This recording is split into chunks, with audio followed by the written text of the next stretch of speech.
Good day mga ate, kuya, bansa people, everybody in this world! It's me again, Imari, for another vlog. Kaya tara, samahan nyo ko sa araw na to.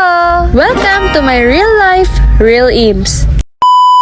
Hello peoples! This is special Sunday moment with me. Hey, field trip na po namin ngayon. 1:30 AM nga ako gumising dito dahil mabagal akong kumilos. 4 AM po ang call time namin sa bus at 5:30 na kami ng umaga nakaalis. Dahil nga sa pagiging kuripot ko ngayong January ay nakaipon ako pambayad dito sa field trip namin. Ang una po naming binabaan ay ang Luneta Park. Si Ate Jane nga po pala ay aming kasama para ibahagi sa amin ang ilang mga kwento tungkol sa iba't ibang lugar na pinupuntahan namin. Sila Sofia nga po ay kasama ko dito sa Luneta Park para magpicture muna sa gilid-gilid. Hindi ko po muna kayo dadaldalin sa ngayon at panoorin nyo muna ang makikita nyo dito sa Luneta Park.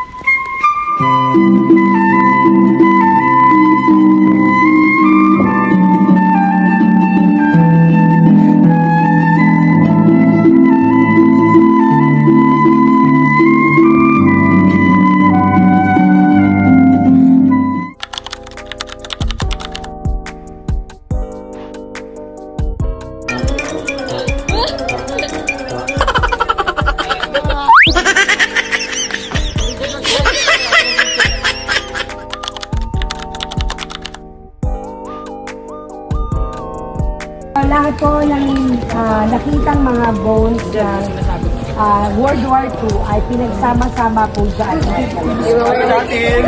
Mamaya may kumulbit sa inyo. So, yan, memorial yan ng mga nasawi ng gera ng World War II. So, bata, matanda, babae, lalaki. So, dyan po nila inilaga. Okay?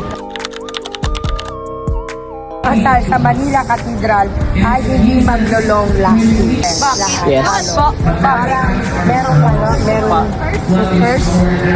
Ate, ay ka muna. Waki. Oh.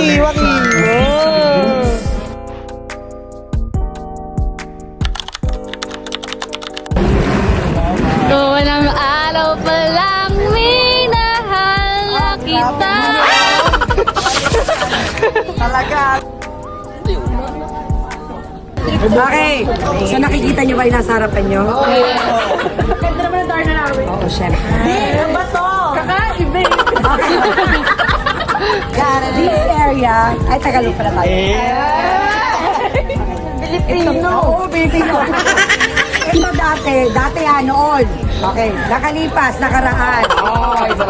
Lahat po ng pagkain, armas, lahat ng bagay na galing sa Kalakalangayon, dito nila iniimbak. Grabe si Ate Jane, super makasaysay talaga ang mga kinikwento niya sa amin. At kahit isang maghapon lang po namin kayo nakasama, ay surit na surit talaga ang bonding ngayong araw. Nakita namin ng dati naming grade 8 teachers dito sa field trip at naghihintay kami matapos ang iba magpa-picture sa Fort Santiago. Ay ka muna sa vlog ko. Hi guys. Ma'am, di ka mag-hi. Hello. Voice over ni Ivan. Gusto over niyan. Ito po pala yung teacher kong napakabait. Poging Oh, teacher. yun. Yung grade 8. Yun, oh. Hanggang ngayon pa rin naman. Naku, sorry po Sir Angelo. Hindi ko po na voice over ang part na yan. Yan po pinagbigyan ko po kayo na ipagkalat ang tinatago niyo pong kapugian habang nasa initan kayo.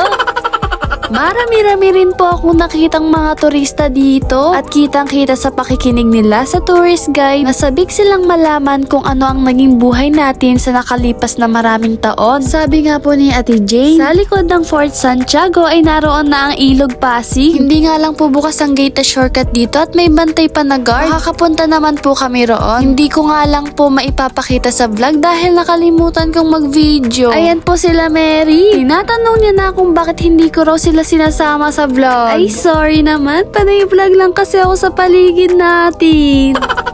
Pupunta naman po kami rito sa ilalim. Hindi ko po matandaan ang tawag dito. Pero makikita ninyo rito ang mga estatwa na nagpapakita ng ilang pangyayari na naganap sa ating bansa. Bago po pala ako makababa, may gustong magpa-shoutout. O ayan, sana makita ninyo ang sarili nyo dito sa vlog ko. Mahaba po pala ang pila namin dahil marami kaming sakay sa isang bus. May pahabol pa sa shoutout kahit pababa na ako. For the hello mga peoples, iwe-welcome ko kayo sa real life real ims ko. By the way, ito nga po pala ang nasa ilalim. Makikita ninyo dito ang mga pangyayari sa sinaunang panahon. First time ko nga pong nakapunta dito. Grabe, nakakamaha at nakakaawa talaga ang mga Pilipino noon. Bawat sulok nga po dito ay may mga litrato na nakasabi na nagpapakita ng mga kwento ng buhay ng mga mamamayan. Nagulat nga ako, may sundalo pa palang estatwa dito sa ilalim at nakatayo pa. Pagkataas po namin dito, nandito na kami sa Ilog Pasig. It's a prank! Na-prank ko ba kayo? May video po talaga ako dito bago mag-aura sa picture.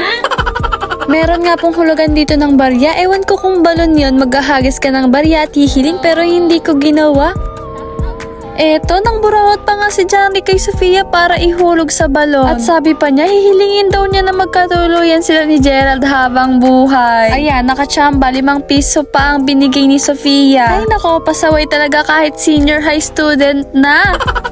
Bago po kami umalis sa tabi ng Ilog Pasig. Hello po sa mga junior high students sa aming school na nagpa-shoutout. After po nito, nag-ayos muna kami sa CR sa Fort Santiago. Sabi ko nga, pati CR ay makasaysaya ng style. Pagkatapos namin mag-ayos, pabalik na kami sa bus para pumuntang Enchanted Kingdom. At talagang yun ang pinakahihintay ng lahat. Hep, hep, hep, hep, hep! Dito po muna magtatapos ang ating vlog. At abangan nyo ang part 2 papuntang EK. Thanks for watching, peoples! Bye-bye!